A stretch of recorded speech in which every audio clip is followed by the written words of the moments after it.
Can you explain why this loan application was denied? The CEO's voice was sharp but controlled, cutting through the quiet tension in the boardroom.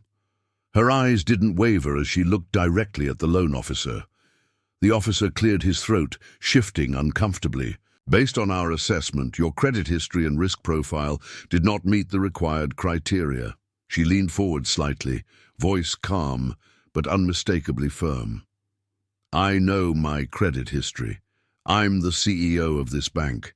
I expected transparency and fairness. Another officer spoke up, hesitant. Our policies apply equally to all applicants, regardless of position. The CEO's gaze hardened.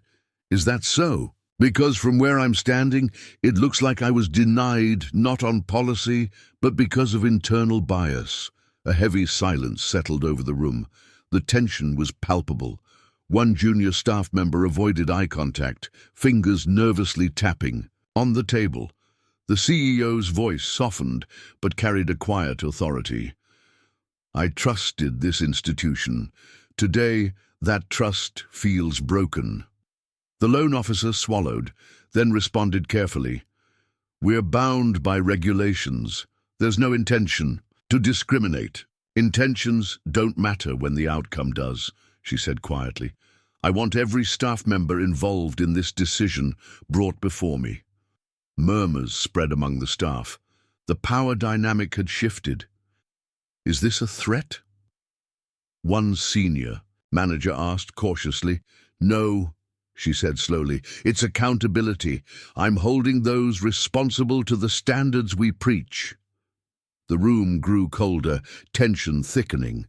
She stood up, voice steady but carrying the weight of finality. Effective immediately, you are all suspended pending investigation. A stunned silence followed. I want integrity restored. And if that means change, so be it. Her gaze swept across the room, unflinching, resolute. A brief pause. Then with a quiet nod, she turned and walked out. The room was left heavy with the echo of authority reclaimed, justice demanded. Not with loud fury, but with calm, unyielding strength. Let's be clear, the CEO said, voice steady but cold. This isn't personal. It's business, something apparently lost on some of you. The senior manager swallowed, his usual confident posture now brittle. Ma'am, there may have been misunderstandings, but we followed protocol. Protocol, she echoed, eyes narrowing. Protocol that conveniently ignored my application. She paused, letting the silence press. Who made the call to deny me and why? A junior analyst shifted nervously. It was a committee decision, ma'am. A committee, she repeated, voice dripping with disbelief. And no one thought to inform me or consider that the CEO might expect the same respect as any client? Her calmness was deliberate, every word measured to cut deeper than any raised voice could. The room grew heavier, eyes darted, breaths held. Respect, she said, is earned through fairness, not fear. She fixed her gaze on the loan officer. You're suspended pending review. His face paled. Ma'am, with all due respect, respect is mutual, and it's been broken here. Turning to the team, she continued, effective immediately. All decisions involving my department's loan requests require my personal sign-off. A murmur rose, quickly stifled by her steely look. This bank is supposed to be a place of trust.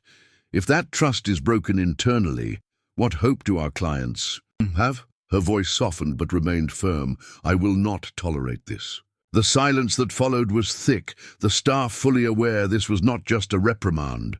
It was a reckoning. She gathered her papers calmly, the quiet power in her movements undeniable.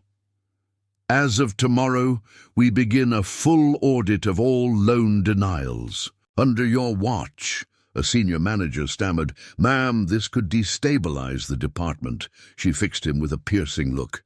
Maybe it should. Without another word, she turned and walked away, leaving behind a room charged with the weight of justice, served without shout, but with unyielding resolve. Yesterday's decision wasn't just a mistake, the CEO began, her tone deliberate. It was a symptom, a symptom of complacency and a culture that values hierarchy over honesty. The room fell silent, the words sinking deep. "I trusted this institution," she continued, voice steady yet edged with disappointment. "But trust is earned every day through transparency and fairness, not lost in secret meetings and shadowed judgments." A manager shifted uneasily. "But the policies are there for a reason. Policies," she said sharply, "should serve people, not shield them from accountability." She fixed her gaze on the team. "From this moment forward, I expect full transparency in every loan decision that affects our clients, including myself." Her voice softened briefly. "I know this won't be easy. Change never is.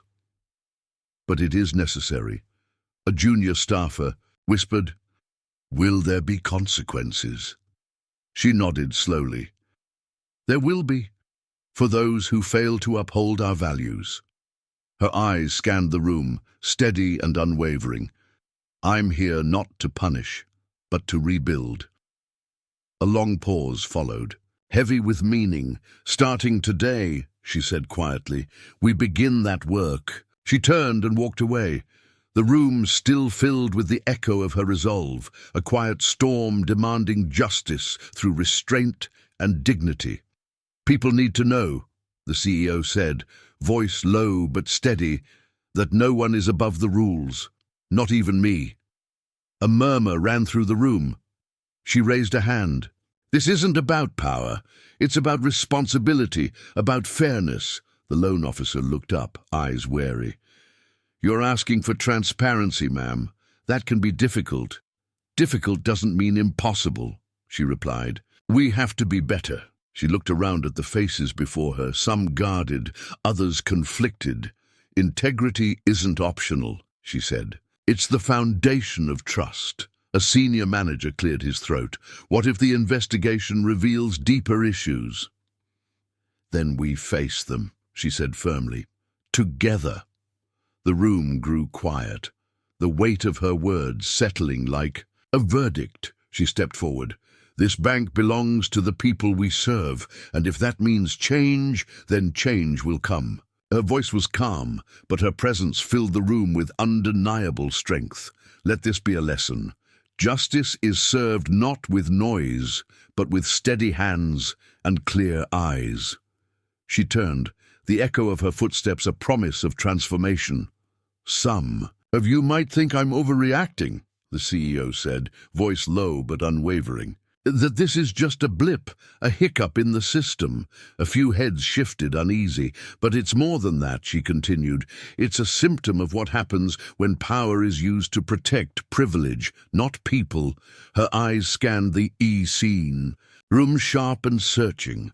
"We talk about fairness and equality, but when someone like me is denied what should be routine, it reveals cracks beneath the surface." A silence settled, thick and uncomfortable. "I'm not here to tear down careers," she said quietly. "I'm here to demand accountability." She paused, letting the weight of her words settle. "Because without accountability, trust dies."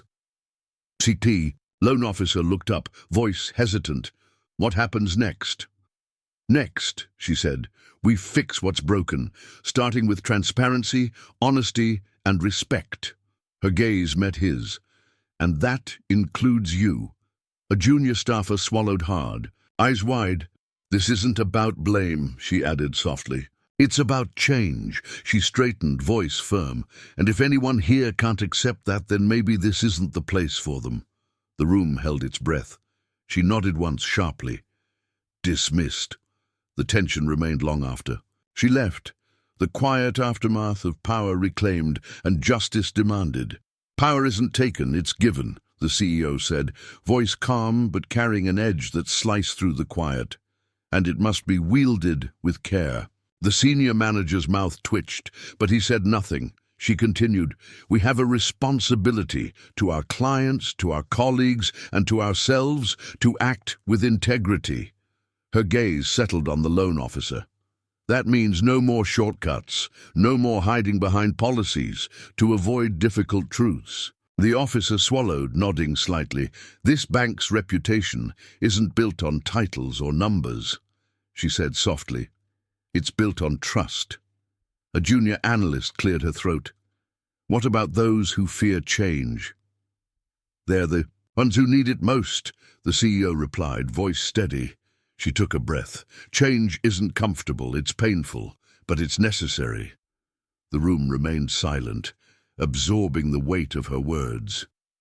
"I expect each of you to hold yourselves accountable," she said. "Because if we don't, who will?" Her eyes swept the room one last time. "This is not just about a loan, it's about the soul of this institution." With that, she turned and walked out, leaving a charged silence in her wake, a silence pregnant with promise and challenge.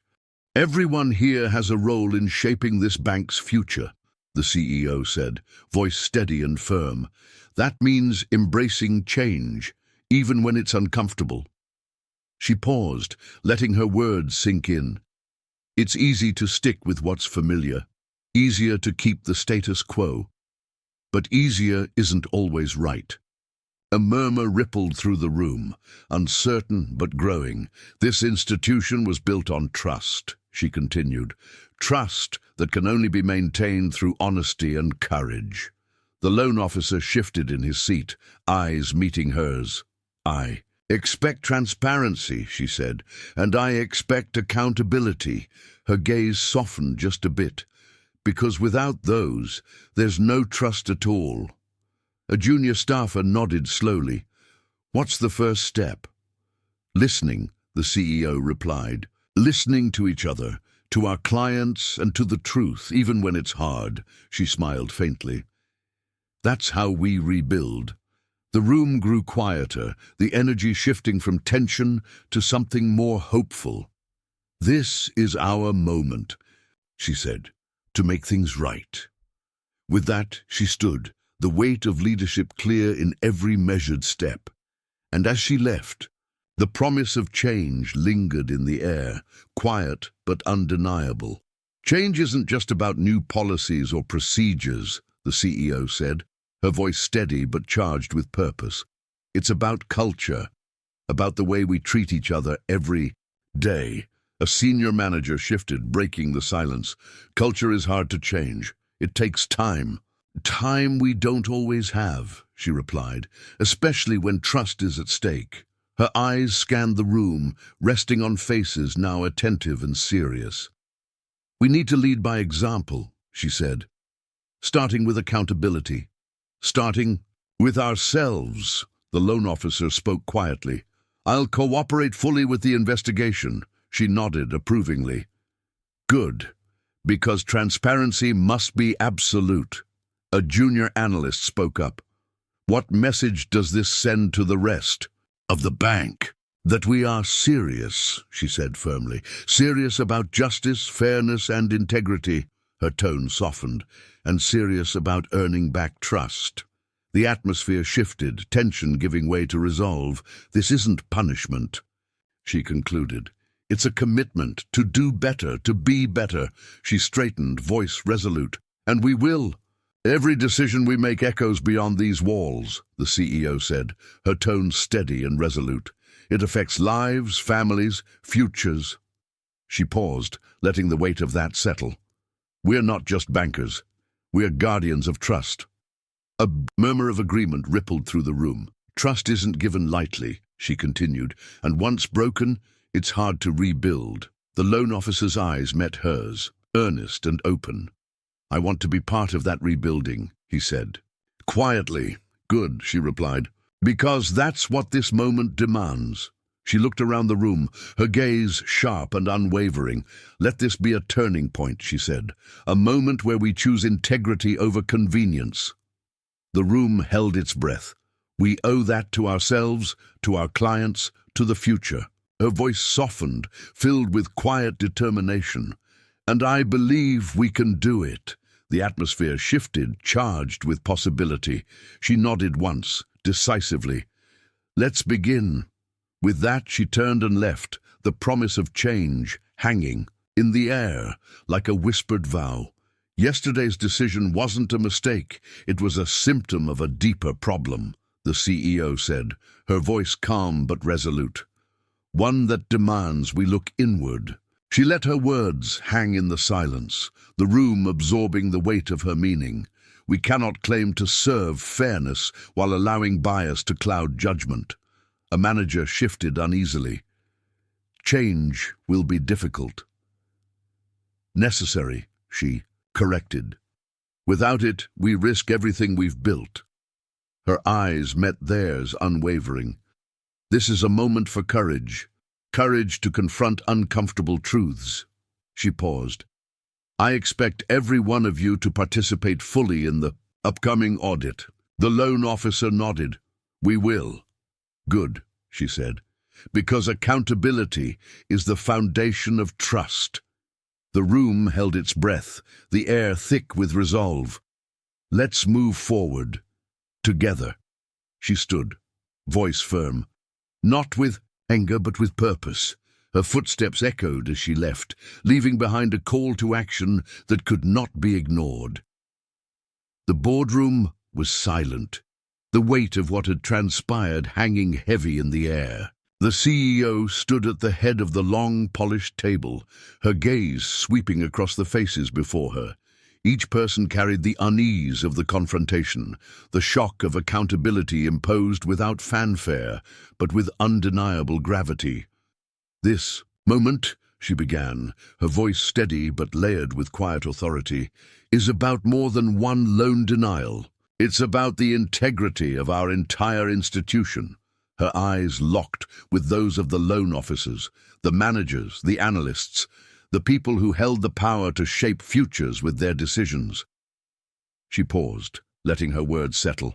Like stones dropped into still water, every choice we make affects real lives. We must never forget that. Her tone softened just enough to reveal a glimpse of the person beneath the title. I was denied a loan at my own bank. Not because of policy, but because of bias hidden behind bureaucratic walls. That kind of injustice cannot be tolerated. A murmur rippled through the room, a mixture of discomfort and acknowledgement. This bank has always promised fairness, but promises are worthless if we do not live by them every day in every decision. She looked down briefly, gathering herself, then raised her eyes again, sharper now, to those who have lost sight of that promise, to those who have let prejudice cloud their judgment. This is your moment to reflect. Her voice remained calm but unyielding. You will cooperate fully with the investigation. Every loan, every denial will be reviewed. Transparency will be absolute. The room was still, save for the soft breathing of those absorbing the weight of the reckoning. This is not a witch hunt, she continued. It is a necessary step to restore faith. Faith from our clients, our community, and most importantly, from ourselves. Her gaze swept the room once more, settling finally on the loan officer who had denied her application. I expect honesty. I expect accountability. And I expect change. A silence followed, pregnant with possibility, heavy with consequence. From this day forward, she declared, all loan approvals in my department require my direct oversight. No exceptions. Her voice softened but remained firm, because fairness cannot be left to chance or convenience. She took a breath, then smiled faintly, a gesture not of victory but of resolve. This is the beginning, not just of an audit, but of a transformation. One built on courage, humility, and unwavering integrity. The room exhaled collectively, the tension easing slightly, replaced by a fragile hope. As your leader, I will hold myself to the highest standard. I ask each of you to do the same. A junior analyst spoke quietly. What if change is resisted? Then we show why it must happen, she replied. We lead by example, with patience and persistence. The senior manager nodded slowly, a new respect evident in his eyes. This bank is more than numbers and profit, the CEO said softly. It is a promise to every person who walks through our doors. Her voice grew stronger. A promise we will keep. The silence that followed was no longer tense, but filled with purpose. She turned to leave, but paused at the doorway. "Remember," she said, voice carrying the weight of a quiet challenge, "justice is not loud, it is steady, it is calm, it is relentless." With that, she stepped out, leaving behind a room transformed, not just by her words, but by the possibility they ignited. The work ahead would be hard, the journey long, but for the first time in a long while, the future looked clearer, and that clarity was worth every difficult step.